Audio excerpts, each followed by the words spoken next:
all, welcome to HexaCorp. In today's video, we will see the difference between classic SharePoint web parts and modern SharePoint web parts. Link web part.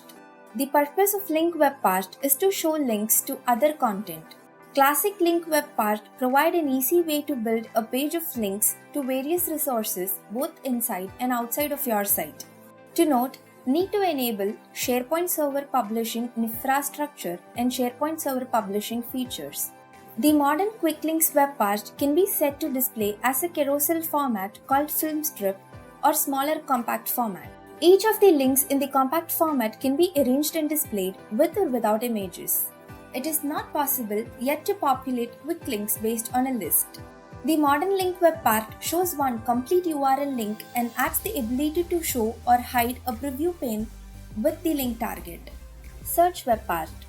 In classic search web part, content query web part displays a dynamic set of items based on a query that user builds by using a web browser.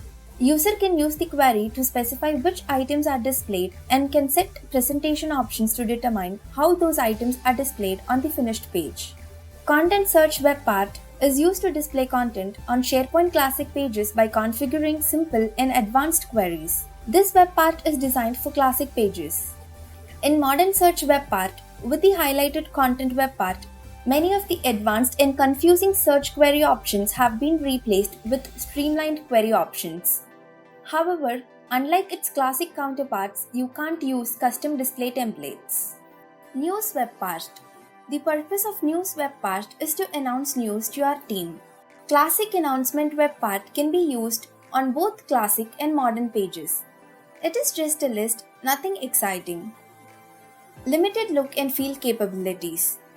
Old events can be hidden based on the expiration date. This modern news web part uses rich formatted pages or links to news and rolls up news posts on SharePoint homepage sites and hub sites. This web part can be customized to display results in several different ways. Site web part. The purpose of site web part is to show sites and links on a page. In Classic, the site aggregator web part is a web part where we can see all our documents that are created in any number of sites in a single place. In Modern, with the sites web part, the long list of files is replaced by information cards displaying last viewed, last modified, and most popular files. Sites can be displayed as cards or in a film strip layout using a carousel mechanism to scroll through selected sites. Thank you all. Hope the session was informative. Kindly subscribe our channel for further training session and the discussions with us.